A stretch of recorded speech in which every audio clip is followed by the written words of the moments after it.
এরকম খাবার হচ্ছে না বিদায় তারা আবার অন্য করতেছে।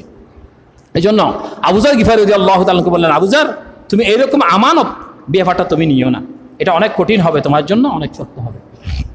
এরপরে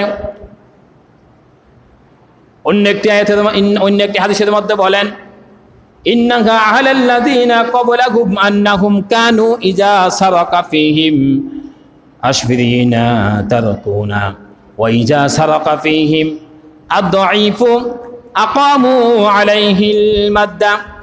রাসূল করিম সাল্লাল্লাহু আলাইহি ওয়াসাল্লাম বলেছেন, তোমাদের পূর্বেকার জাতিগণ ধ্বংস হয়ে গিয়েছে। তোমাদের পূর্বে যে সমস্ত জাতিরা এসেছিল তারা মানুষের আমানত রক্ষা করতো না, আমানত পরিপূর্ণ করতো না। মানুষই বিচার করলে তার পক্ষের বিচারটা, আত্মীয় স্বজনের বিচারটা নিজের দিকে নিতেন, আর পরে বিচার করলে অন্যরা বিচার করলে তাদের শাস্তি হতো। মা মিন আবদিন ইস্তারিহিল্লাহ রাইয়ুন ইয়ামুতু ইয়াওমা ইয়ামুতু ওয়া হুয়া গাশুন।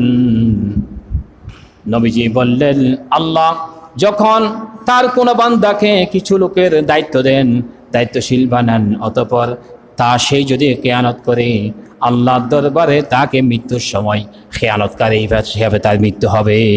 তার মৃত্যু মুসলমানের মৃত্যু হবে না, ইমানদারের মৃত্যু হবে না। আল্লাহ আমাদেরকে মুসলমান হয়ে যখন পৃথিবীতে জন্ম লাভ করলাম, মুসলমান হিসাবে যদি মৃত্যুবরণ করতে চাই, সমস্ত আমানত আমাদেরকে রক্ষা করতে হবে। আল্লাহ আমাদেরকে সমস্ত আমানতগুলি রক্ষা করার জন্য তৌফিক দান করেন, বলেন আমিন।